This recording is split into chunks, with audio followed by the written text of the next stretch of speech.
ಇದೇ ಸರಿಯಾದ ಸಂದರ್ಭ. ನಮ್ಮ ಅಣ್ಣನ ವಿಷಯನ ಈಗ ಶುರು ಮಾಡಿದ್ರೆ ವರ್ಕೌಟ್ ಆಗುತ್ತೆ.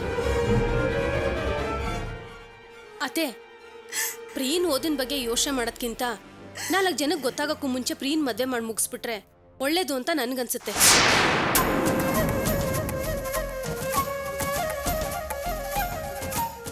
ಚೆನ್ನಾಗಿ ಯೋಚನೆ ಮಾಡಿ ನೋಡಿ ಅತ್ತೆ. 4 ಜನಕ್ಕೆ ಗೊತ್ತಾದ್ರೆ ಆಮೇಲೆ ನಮ್ಮ ಪ್ರೀನ್ ಹೆಣ್ ಕೇಳ್ಕೊಂಡು ಯಾರು ಬರ್ತಾರೆ?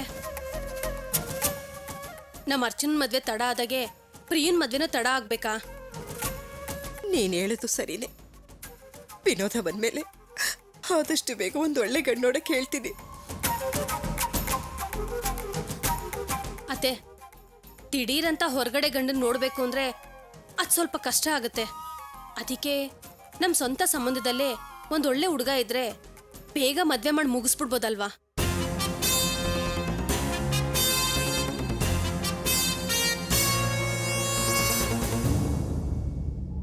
ಅಮ್ಮ, ನಂದೊಂದು ಮಾತು. ಅದಕ್ಕೆ ಅವ್ರ ಅಣ್ಣಂಗೂ ಪ್ರಿಯಂಗೂ ಸಂಬಂಧ ಇದೆ ಅಂತ ತಾನೆ ಮಾತು ಬಂದಿರೋದು.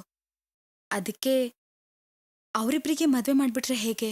ಏಯ್, ಏನ್ ಮಾತಾಡ್ತಿದ್ಯಾ ನೀನು? ಅವನೆಂತವನು ಅಂತ ಗೊತ್ತಿದ್ರು ಅವನು ಕೊಟ್ಟು ಮದುವೆ ಮಾಡ್ಬೇಕಾ? ನಿನಗೆ ಬುದ್ಧಿ ಇದೆಯೇನೆ? ಕೋಪ ಮಾಡ್ಕೋಬೇಡಮ್ಮ. ಅವ್ರು ಜೈಲಿಗೆ ಹೋಗಿ ಬಂದಿದ್ದಾರೆ, ಒಪ್ಕೋತೀನಿ. ಹಾಗಂತ ಅವ್ರು ಬದಲಾಗದೆ ಹಾಗೇ ಇರ್ತಾರಾ? ಅವ್ರಿಗೆ ತುಂಬಾ ಒಳ್ಳೆಯವರಾಗಿದ್ದಾರೆ ಅಂತ ನಾನು ಕೇಳ್ಪಟ್ಟಿದ್ದೀನಿ. ನೀನ್ ಹೇಳ್ದಾಗೆ ಪ್ರಿಯಾನ ಇವ್ರ ಅಣ್ಣನ್ ಕೊಟ್ಟು ಮದುವೆ ಮಾಡಿದ್ರೆ ಆ ಪಾಪಿ ರಮೇಶ ಹೇಳಿದ ಮಾತು ನಿಜ ಅಂತ ಆಗೋದಿಲ್ವಾ? ಅದಕ್ಕಲ್ಲ ಅಮ್ಮ, ಅದಕ್ಕೆ ಹೇಳ್ದಾಗೆ ಪ್ರಿಯನ್ ವಿಷಯ ಹೊರಗಡೆ ಗೊತ್ತಾದ್ರೆ ಅವಳನ್ನ ಮದ್ವೆ ಮಾಡ್ಕೊಳ್ಳೋದಕ್ಕೆ ಯಾರು ಬರಲ್ಲ. ಅದಕ್ಕೆ ನನ್ ಮಗಳನ್ನ ಹೋಗಿ ಆ ಪೊರ್ಕೆ ಕೊಟ್ಟು ಮದ್ವೆ ಮಾಡ್ಬೇಕಾ? ಅದ್ರ ಬಗ್ಲು ನನ್ ಮಗಳು ಕನ್ಯಾಗೆ ಜೀವನ ಪೂರ್ತಿ ನನ್ನ ಮನೇಲೇ ಇರ್ಲಿ, ಪರವಾಗಿಲ್ಲ. ಅಮ್ಮ, ನೀನೇನೋ ಕೋಪದಲ್ಲಿ ಮಾತಾಡ್ತಿದ್ಯಾ, ಸ್ವಲ್ಪ ಅರ್ಥ ಮಾಡ್ಕೋ. ಏನೀಗ ಪ್ರಿಯನ್ ಮದ್ವೆ ಆಗ್ಬೇಕು ಆದಷ್ಟು ಬೇಗ ಅಲ್ವಾ? ಆಗ್ಲಿ, ಒಂದ್ ಒಳ್ಳೆ ಗಂಡು ನೋಡಿ ನನ್ನ ಮಗಳಿಗೆ ಮದ್ವೆ ಮಾಡ್ತೀನಿ.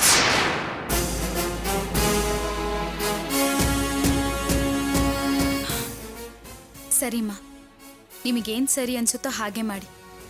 ನಾನಿನ್ ಹೊರಡ್ತೀನಿ. ಊಟ ಮಾಡ್ಕೊಂಡು ಹೋಗು. ಇಲ್ಲ ಅಮ್ಮ, ಟೈಮ್ ಆಯ್ತು, ಹೊರಡ್ತೀನಿ.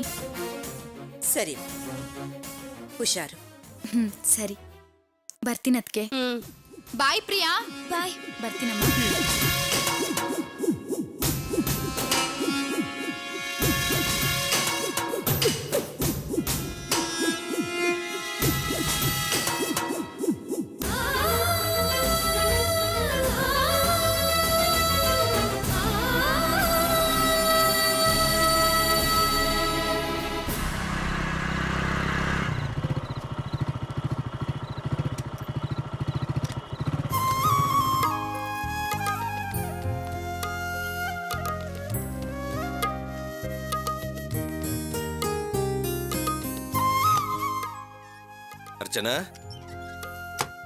ಅರ್ಚನಾ, ನಾವಿಬ್ರು ಮತ್ತೆ ಅಪ್ಪ ಅಮ್ಮ ಆಗ್ತೀವಿ ಅಂದಾಗ ರತ್ನ ಮತ್ತೆ ಶಿವು ಎಷ್ಟು ಸಂತೋಷ ಪಟ್ರು ಗೊತ್ತಾ?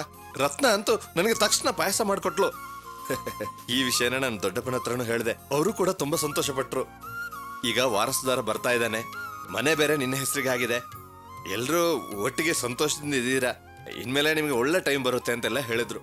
ಇನ್ನ ನೋಡಕ್ಕೆ ಅವರು ನಾಳೆನೆ ಬರ್ತಾರಂತೆ. ಅದಕ್ಕೆ ನಾನು ಜಾಸ್ತಿ ಹಣ್ಣೆಲ್ಲ ತಗೊಂಬಂದಿದ್ದೀನಿ. ಇಂಥ ಸಮಯದಲ್ಲಿ ನೀನು ಜಾಸ್ತಿ ಹಣ್ಣು ತಿನ್ಬೇಕು ಅಂತ ಡಾಕ್ಟರ್ ಹೇಳಿದಾರಲ್ವಾ? ಈಗ ಒಂದು ಹಣ್ಣು ತಿಂತ್ಯಾ?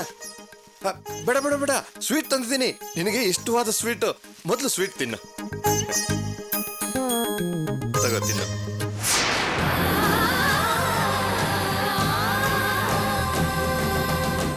ಅರ್ಚನಾ, ಯಾಕೆ ಅಳ್ತಿದ್ಯಾ? ಸ್ವೀಟ್ ತಿನ್ನು.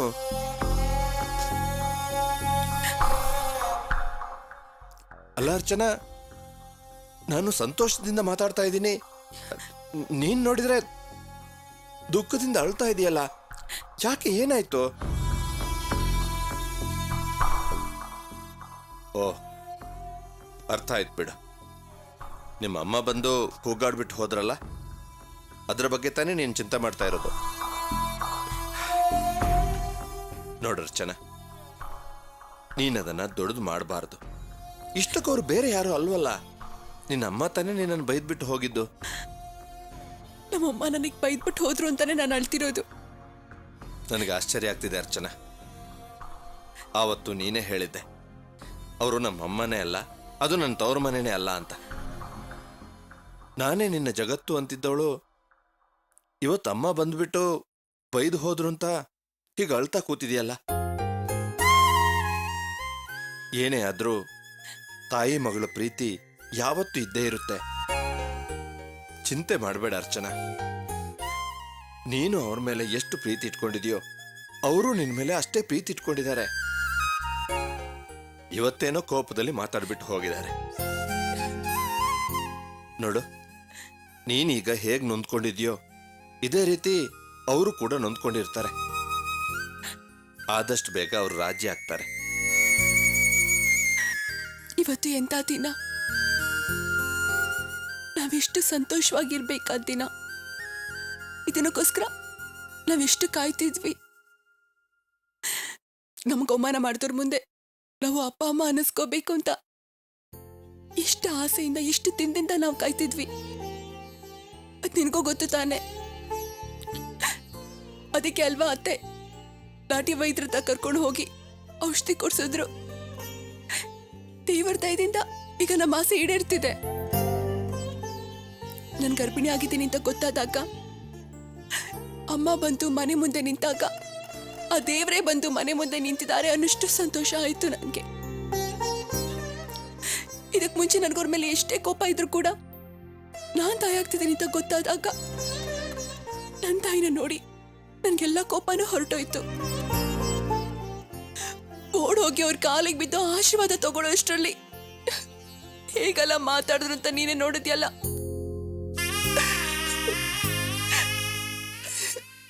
ನಾನು ಗರ್ಭಿಣಿ ಆಗಿದ್ದೀನಿ ಅಂತ ಕೂಡ ತಿಳ್ಕೊಳ್ಳೆ. ಇನ್ಮೇಲೆ ನೀನ್ ಸತ್ರೆ ನಾನ್ ಬರೋದಿಲ್ಲ, ನಾನ್ ಸತ್ರೆ ನೀನ್ ಬರ್ಬೇಡ ಅಂತ ಹೇಳಿ ಹೊರಟೋದ್ರಲ್ಲ, ಅದು ನನಗೆ ತುಂಬಾ ನೋವಾಗ್ತಿರೋದು.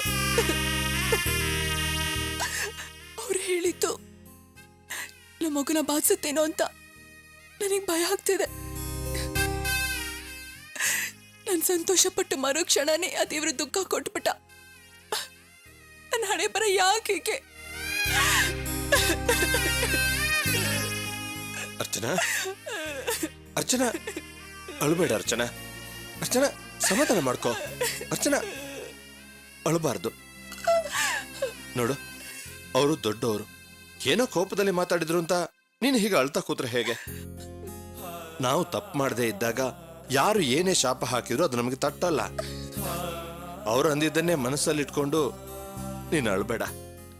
ನೋಡು, ಇಂಥ ಸಮಯದಲ್ಲಿ ನೀನು ಸಂತೋಷವಾಗಿರ್ಬೇಕು. ಅದನ್ನ ಬಿಟ್ಟು ಅಳ್ತಾ ಇದೆಯಲ್ಲ, ಇದರಿಂದ ಹುಟ್ಟೋ ಮಗುಗೆ ತೊಂದರೆ ಆಗುತ್ತೆ. ಅರ್ಚನಾ, ದಯವಿಟ್ಟು ನನ್ನ ಮಾತು ಕೇಳೋ, ಅಳಬೇಡ. ಹೀಗೆಲ್ಲ ಆಗುತ್ತೆ ಅಂತ ನಾನು ಅಂದ್ಕೊಂಡೇ ಇರ್ಲಿಲ್ಲ. ನಾವು ಅಂದ್ಕೊಳ್ಳದೆ ಇರೋದು ದಿಢೀರ್ ಅಂತ ನಡೆಯುತ್ತಲ್ಲ, ಅದೇ ಜೀವನ ಅರ್ಚನಾ. ಸ್ವಲ್ಪ ಹೊತ್ತಿಗೆ ಮುಂಚೆ ನೀನು ಸಂತೋಷವಾಗಿದ್ದೆ, ಆಮೇಲೆ ನಿನ್ ಮನಸ್ಸಿಗೆ ನೋವಾಯ್ತು, ಈಗ ಅಳ್ತಾ ಇದೀಯ. ಸಂತೋಷ ದುಃಖ ಎರಡನ್ನು ಸಮಾನವಾಗಿ ಸ್ವೀಕರಿಸಿದ್ರೇನೆ ನಾವು ಜೀವನದಲ್ಲಿ ನೆಮ್ಮದಿಯಾಗಿರೋಕ್ ಸಾಧ್ಯ ಅರ್ಚನಾ. ಈ ವಿಷಯನ ಇಲ್ಲಿಗೆ ಮರ್ತ್ಬಿಡು, ಯಾರಿಗೂ ಹೇಳಕ್ ಹೋಗ್ಬೇಡ ಅಂತ ನಾನು ನಿನ್ನ ಹತ್ರ ಹೇಳಿದೆ ತಾನೆ. ಮತ್ಯಾಕ್ ನಮ್ಮ ಮನೆಯ ಹತ್ರ ಹೇಳ್ದೆ? ಅದು ಒಬ್ಬ ಕೆಟ್ಟವನ ಜೊತೆ ಓಡಾಡ್ತಾ ಇದ್ದಾಳಲ್ಲ, ಅವಳ ಜೀವನ ಅನ್ಯಾಯವಾಗಿ ಹಾಳಾಗುತ್ತಲ್ಲ ಅಂತ ನನ್ನ ಮನಸ್ಸು ತಡಿಲಾರ್ದೆ ಹೇಳ್ಬಿಟ್ಟೆ. ಆದ್ರೆ ಅದು ಇಷ್ಟು ದೊಡ್ಡ ಸಮಸ್ಯೆ ಆಗುತ್ತೆ ಅಂತ ನಾನು ಅಂದ್ಕೊಂಡಿರ್ಲಿಲ್ಲ. ದೊಡ್ಡ ಮಾವ ಹೇಳ್ದಾಗೆ ಬೇರೆಯವ್ರ ಜೀವನದ ಬಗ್ಗೆ ನೀನ್ ಚಿಂತೆ ಮಾಡ್ಬೇಡ, ನಮ್ ಜೀವನದ ಬಗ್ಗೆ ನಾವ್ ಚಿಂತೆ ಮಾಡೋಣ. ನಮ್ಗೆ ನಮ್ದು ಅಂತ ಒಬ್ಬ ವಾರಸ್ದಾರ ಬರ್ತಿದ್ದಾನೆ, ನಾವು ನಮ್ಗೋಸ್ಕರ ಬದುಕೋಣ. ಸರಿ, ಪ್ರಯತ್ನ ಪಡ್ತೀನಿ ಅರ್ಚನಾ. ಆದ್ರೆ ಯಾರು ಹೇಗಾದ್ರೂ ಹಾಳಾಗೋಗ್ಲಿ ಅಂತ ನನ್ನ ಕೈಲಿ ಸುಮ್ಮನೆ ಇರೋಕೆ ಆಗೋದಿಲ್ಲ. ನಾವ್ ಯಾರಿಗೂ ಕೆಟ್ಟದನ್ನ ಬಯಸ್ದವ್ರಲ್ಲ, ಎಲ್ರಿಗೂ ಒಳ್ಳೇದಾಗ್ಲಿ ಅಂತ ಆಸೆ ಪಡೋರು ನಾವು. ನಮ್ಮ ಈ ಒಳ್ಳೆತನನೇ ನಿನ್ನ ಹೊಟ್ಟೆಯಲ್ಲಿ ಬೆಳೀತಿರೋ ಮಗುನ ಕಾಪಾಡುತ್ತೆ ಅರ್ಚನಾ. ನೀನೇನು ಭಯ ಪಡಬೇಡ, ಅರ್ಥ ಆಯ್ತಾ?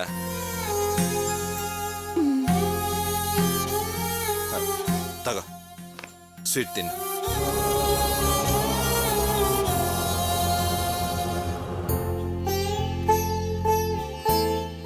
ಸರಿ, ನೀನು ಊಟಕ್ಕೆ ರೆಡಿ ಮಾಡು, ನಾನು ಹೋಗಿ ಕೈಕಾಲು ಮುಖ ತೊಳ್ಕೊಂಬರ್ತೀನಿ.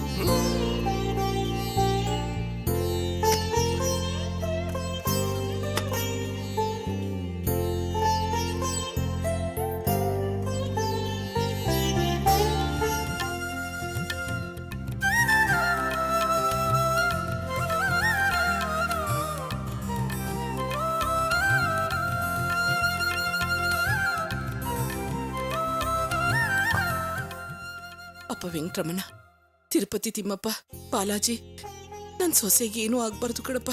ಅವಳ ಹೊಟ್ಟೆಲಿ ಈ ಮನೆ ವಂಶೋದ್ಧಾರಕ್ಕ ಬೆಳೀತಿದ್ದಾನೆ.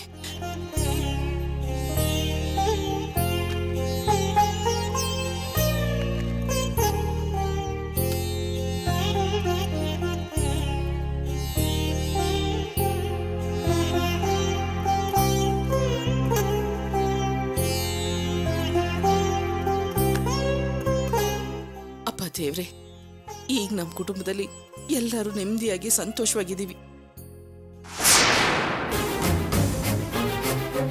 ಅಯ್ಯೋ ಅಪ್ಪ ದೇವ್ರೆ, ಇದೇನಪ್ಪ ಪರೀಕ್ಷೆ? ದೀಪ ಹಾರೋಯ್ತು. ಇದು ಯಾವ ಸೂಚನೆ?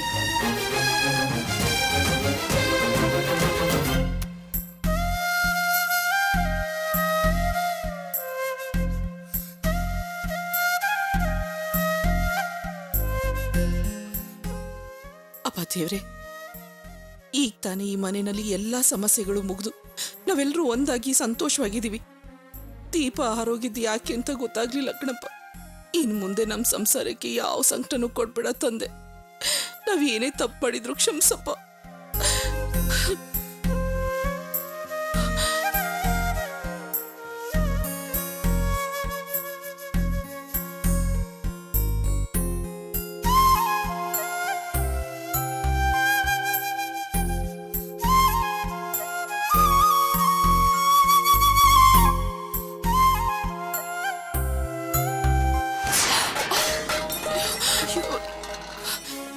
ಏನಮ್ಮ ಅರ್ಚನಾ, ನೋಡ್ಕೊಂಡಲ್ವಾ ಬರೋದು? ಇಂಥ ಟೈಮ್ನಲ್ಲಿ ತುಂಬಾ ಎಚ್ಚರಿಕೆಯಿಂದ ಇರಬೇಕು, ಎಚ್ಚರಿಕೆಯಿಂದ ಹೆಜ್ಜೆ ಇಡಬೇಕು. ಯಾವತ್ತೂ ಈಗೆಲ್ಲ ಆಗಿದೆ ಇಲ್ಲ ಅತ್ತೆ. ಇವತ್ತು ಯಾಕೆ ಹೀಗಾಯ್ತು ಅಂತಾನೆ ಗೊತ್ತಾಗ್ತಿಲ್ಲ. ನನಗೂ ಅದೇ ಅರ್ಥ ಆಗ್ತಿಲ್ಲ ಕಣಮ್ಮ. ದೇವ್ರ ಮುಂದೆ ದೀಪ ಹಚ್ಚಿಟ್ಟೆ, ದೀಪ ಆರೋಯ್ತು. ದೀಪ ಆರೋಯ್ತಲ್ಲ ಅಂತ ತುಂಬಾ ಬೇಜಾರಾಯ್ತು. ಅದನ್ನೇ ಯೋಚನೆ ಮಾಡ್ತಾ ನಿಂತಿದ್ದೆ. ನೀನ್ ನೋಡಿದ್ರೆ ದಿಢೀರಂತೆ ಎಡವಿ ಬಿಟ್ಟೆ. ಅಮ್ಮ ಅರ್ಚನಾ, ನನ್ಗ್ಯಾಕೋ ಇದು ಒಳ್ಳೇದಲ್ಲ ಅನಿಸ್ತಿದೆ. ಮನ್ಸಿಗೆ ಯಾಕೋ ತುಂಬಾ ಸಂಕಟ ಆಗ್ತಿದೆ ಕಣಮ್ಮ. ಏನ್ ಹೇಳ್ತಿದ್ದೀರಾ ಅತ್ತೆ? ನೀನೇನು ಭಯ ಪಡ್ಬೇಡಮ್ಮ. ಸಕುಣ ಸರಿ ಇಲ್ಲ ಅಂತ ಹೇಳ್ದೆ ಅಷ್ಟೇ. ಅದನ್ನೇ ಮನ್ಸಲ್ಲಿ ಇಟ್ಕೊಂಡು ಸುಮ್ಮನೆ ಕೊರಗ್ಬೇಡ. ಅಮ್ಮ ಅರ್ಚನಾ, ಈಗ ನೀನು ರಮೇಶನ್ ಊಟ ತಗೊಂಡು ಹೊರಟಿದ್ಯಾ? ಹೌದು ಅತ್ತೆ. ಅರ್ಚನಾ, ಇವತ್ತು ನೀನು ಊಟ ತಗೊಂಡು ಹೋಗ್ಬೇಡ, ನಾನೇ ತಗೊಂಡೋಗಿ ಕೊಟ್ಬಿಟ್ಟು ಬರ್ತೀನಿ. ಯಾಕತ್ತೆ? ಏನಿಲ್ಲ ಕಣಮ್ಮ, ನೀನ್ ನೋಡಿದ್ರೆ ಎಡವು ಬೀಳಕ್ ಹೋಗ್ತಿದ್ದೆ, ಅಲ್ಲಿ ನೋಡಿದ್ರೆ ದೇವ್ರ ದೀಪ ಹಾರೋಯ್ತು. ಯಾಕೋ ನನ್ನ ಮನ್ಸಿಗೆ ಸಮಾಧಾನ ಏನಿಲ್ಲ ಕಣಮ್ಮ. ಅದಕ್ಕೆ ನಾನೇ ಊಟ ತಗೊಂಡೋಗಿ ಕೊಟ್ಬಿಟ್ಟು ಬರ್ತೀನಿ. ಪರವಾಗಿಲ್ಲ ಅತ್ತೆ, ನಾನೇ ಹೋಗಿ ಕೊಟ್ಬಿಟ್ಟು ಬರ್ತೀನಿ. ಹೇಳ್ದಷ್ಟು ಕೇಳು ಅರ್ಚನಾ, ನಾನು ನಿನ್ನ ಒಳ್ಳೇದಕ್ಕೆ ಹೇಳ್ತಾ ಇದ್ದೀನಿ. ಒಂದ್ ಕೆಲ್ಸ ಮಾಡು, ಹೋಗಿ ಊಟದ ಬ್ಯಾಗ್ ರೆಡಿ ಮಾಡು, ನಾನು ಇದನ್ನೆಲ್ಲ ಎತ್ಕೊಂಬರ್ತೀನಿ. ಹಾ ಸರಿ ಅತ್ತೆ. ಹೋಗು.